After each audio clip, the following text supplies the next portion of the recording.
Good morning students, how are you? Myself Talan Vikas, the finest and easiest way to learn the concept of physics.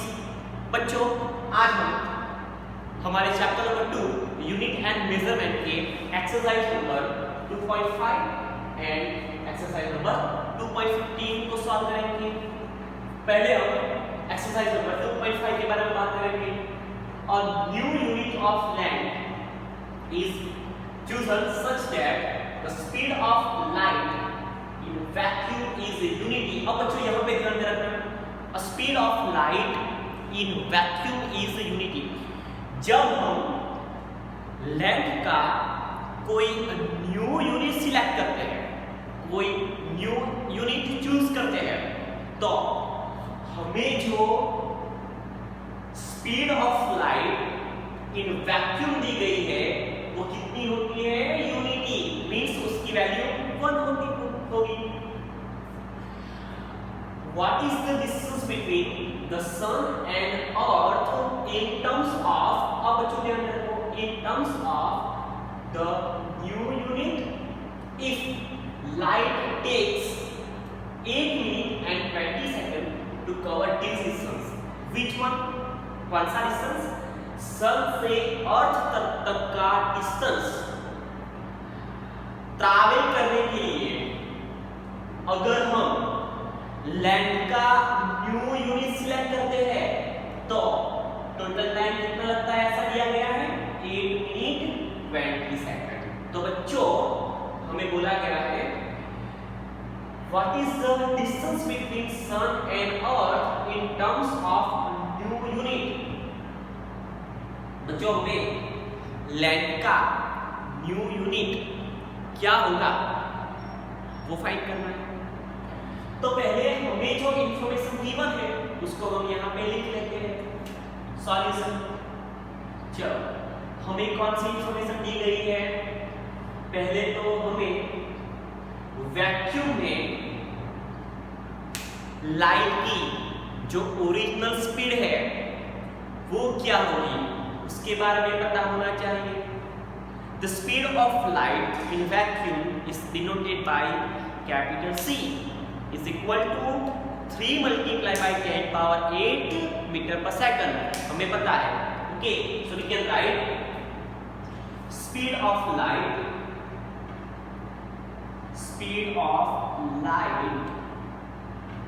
in vacuum denoted by capital C is equal to 3 multiplied by 10 power 8 metre per second. अब बच्चों ध्यान में रखो, यहाँ पे हमने जो unit use किया वो यूनिट है मीटर पर सेकंड। हमें ऐसा दिया गया है a new unit of length is chosen such that the speed of light in vacuum become unity।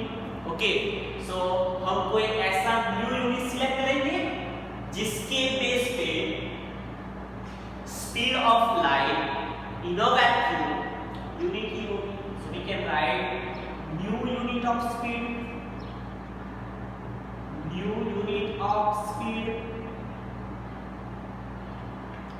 In vacuum unity है बच्चों। So select करेंगे 1 C, okay, on the base of original speed of light in a vacuum। So new unit of speed in vacuum is denoted by 1 C। हमने ऐसा suppose कर लिया। अब बच्चों हमें दिया गया है what is the distance between sun and earth। So हमें अर्थ और सन के बीच का जो डिस्टेंस है वो लेंथ के न्यू यूनिट में मेजर करना है। सो बच्चों हमारे पास स्पीड का एक फार्मूला है, speed is equal to, speed can be denoted by v, और लिखना है तो लिख सकते हो, नहीं लिखना हो तो अभी कोई जरूरत नहीं है। स्पीड इज इक्वल टू जो टोटल डिस्टेंस कवर किया है, जो टोटल डिस्टेंस ट्रैवल किया है, divided by total distance travel करने के लिए जो टोटल टाइम लगा है उसका जो रेशियो होगा उसको हम क्या बोलेंगे? Speed of given object. So we can write speed is equal to distance divided by time. Okay, इतने टाइम में जितना डिस्टेंस कवर किया है उसको हम क्या बोलेंगे, उसकी स्पीड बोलेंगे। So speed is the ratio of distance travelled to the taken time और time taken to travel this much distance. So speed is equal to distance divided by time. We have to find distance between, we have to find distance. तो distance को हम subject बनाएंगे। So distance of sun to earth, okay, distance of sun to earth is equal to, हम distance को subject बनाएंगे, speed multiply by time होगा। So we can write speed multiply by time. अब बच्चों देखो, हमने स्पीड का न्यू यूनिट क्या लिया, 1c। So 1c as it is multiply by total distance कितना लगता है लाइट को सन से अर्थ तक ट्रैवल करने के लिए, 8 मिनट और 20 second. So we can write 8 minute तो लगी प्लस 20 सेकंड एक्स्ट्रा लगी। So we can write 8 minute plus 20 second is equal to 1c as it is. अब बच्चों ध्यान में रखो, ये जो मिनट आपको दिख रहा है उसको सेकंड में ट्रांसफर करो। सो 8 मिनट कितनी सेकंड होगी, हमें पता है एक relation, 1 minute is equal to 60 second. So 8 minute is equal to 8 6 48। So we can write 480 second. फिर से बच्चों एक बार, 1 minute is equal to 60 second होता है। सो 8 मिनट क्या होगा, 8 मल्टीप्लाई बाय 60, 8 6 48 और 0 as it is. So 480 second plus ये जो 20 सेकंड है वो तो एज इट इज रहेगी। So we can write 1c multiply by 480 plus 20, so 500 second. So बच्चों 1 multiply by 500 is equal to 500 c into s। जो c into s है, ये जो c into s वो लेंथ का न्यू यूनिट है, new unit of length. You can write new unit of length c into second. Okay, so हमें new unit select करने के लिए अर्थ से सन तक का जो डिस्टेंस है वो 500 c into s इतना मिला। चलो एक्सरसाइज नंबर 2.50 की बात करते हैं। A famous relation in physics relates moving mass small m to the rest mass m0। बच्चों जब कोई body according to Albert Einstein's theory of relativity, जब कोई ऑब्जेक्ट रेस्ट पोजीशन में होगा तो उसका जो मास है वो, और जब वो ऑब्जेक्ट कोई वेलोसिटी से मोशन करेगा तो उसका जो मास है वो डिफरेंट होंगे। तो बच्चों हमें यहाँ पे लिया गया है a famous relation in physics relates moving mass means जब कोई बॉडी किसी पर्टिकुलर वेलोसिटी से मोशन कर रही होगी तो उसका मूविंग मास क्या है, स्मॉल है। टू द रेस्ट मास, जब बॉडी रेस्ट पे होगी, denoted by m0 of a particle in terms of its speed v and the speed of light capital C. This relation first arose as a consequence of special theory of relativity given by Albert Einstein. A boy records the relation almost correctly but forgets where to put the constant C. कोई बच्चा है, कोई boy है, उसने in terms of velocity of object and velocity of light in a vacuum के base पे एक relation निकाला, उसने कुछ गलती कर दी, उसने एक मिस्टेक कर दी कि velocity of light in a vacuum वो तो कांस्टेंट है, उसको हम कहाँ पे लिखें, वो कहाँ पे लिखना है वो भूल गया।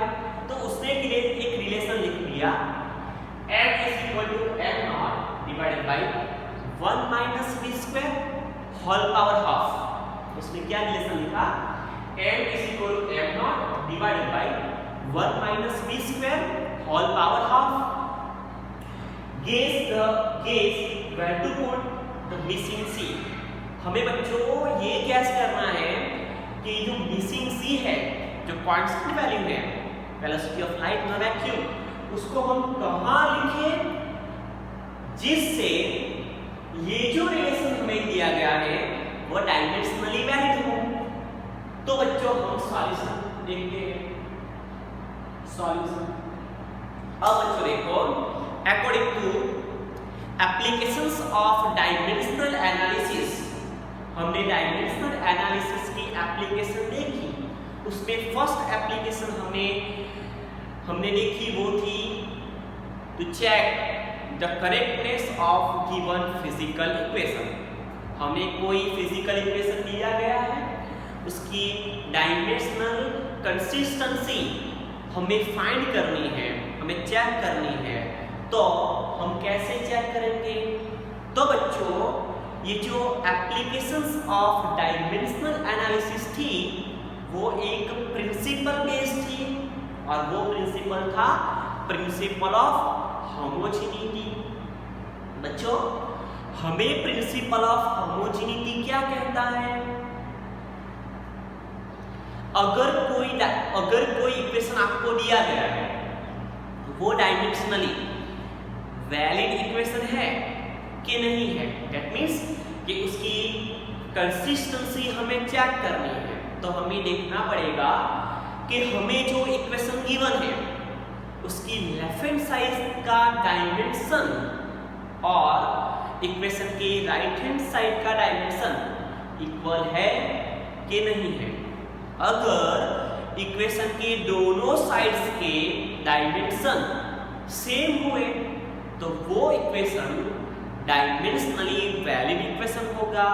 और बच्चों अगर इक्वेशन के दोनों साइड्स के डायमेंशन डिफरेंट हुए सो हमें जो इक्वेशन गिवन है वो डायमेंशनली इनकरेक्ट इक्वेशन हो जाएगा। सो बच्चों ये इक्वेशन डायमेंशनली वैलिड होने के लिए फर्स्ट नेसेसरी रिक्वायरमेंट क्या होगी? The dimension of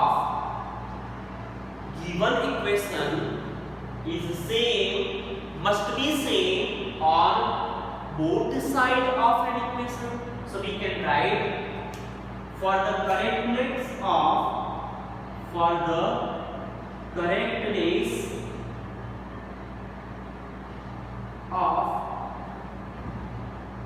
given equation dimensions of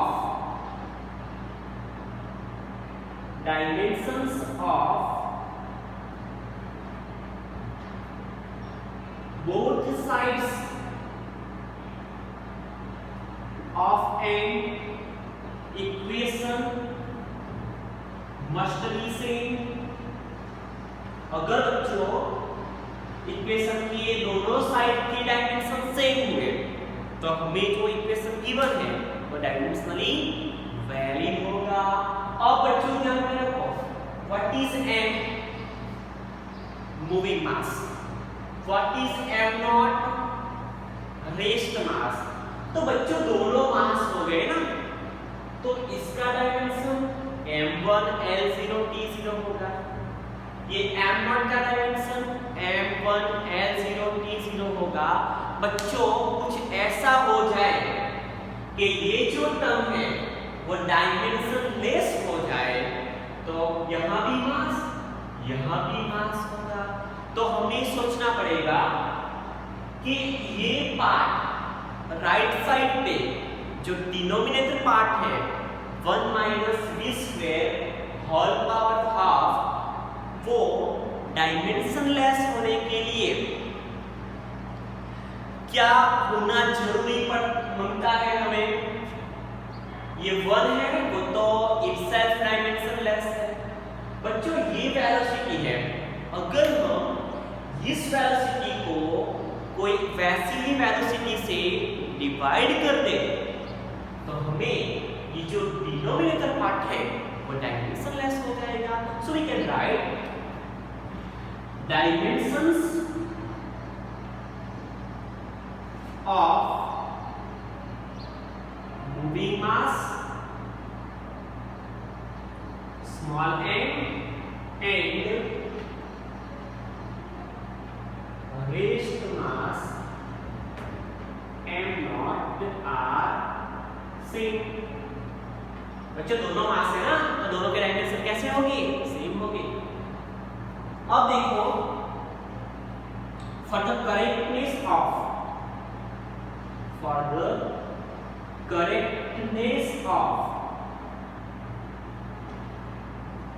given equation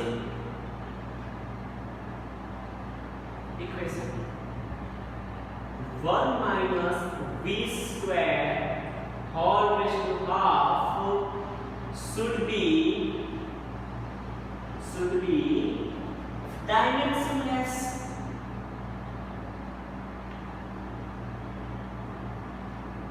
बच्चों एनी हाउ ये टर्म जो डायमेंशनलेस हो गई तो ये इक्वेशन वैलिड इक्वेशन होगा। तो हम मिसिंग सी को कहां पे रखें कि ये इक्वेशन डायमेंशनली वैलिड हो? सो बच्चों यहाँ पे देखो ये भी डायमेंशनलेस है, इसको डायमेंशनलेस होने के लिए क्या करना पड़ेगा? फॉर ये इक्वेशन ये टर्म डायमेंशनलेस होने के लिए v स्क्वायर को c स्क्वायर से, दैट मींस वेलोसिटी के स्क्वायर को वेलोसिटी के स्क्वायर से डिवाइड करना पड़ेगा। So we can v square must be divided by velocity of light in a vacuum that is c उसका स्क्वायर। तो बच्चों हम लिख सकते हैं m is equal to m naught divided by 1 minus, अब बच्चों देखो ये डायमेंशनलेस है, v स्क्वायर वेलोसिटी का स्क्वायर डिवाइडेड बाय वेलोसिटी का स्क्वायर ऑल पावर हाफ। बच्चों ये जो पोर्शन है नीचे का वो क्या हो गया? डायमेंशनलेस हो गया। सो ये मास का और ये मास का, मूविंग मास का और रेस्ट मास का डायमेंशन सेम होगा। सो बच्चों हम जब v स्क्वायर को c स्क्वायर से डिवाइड करेंगे तो ये इक्वेशन डायमेंशनली वैलिड होगा। और इसको हम बच्चों ऐसे भी लिख सकते हैं m is equal to m naught divided by square root of, बच्चों ये whole power half means square root में होगा। So we can write 1 minus v square divided by c square and this equation is dimensionally valid equation। Thank you।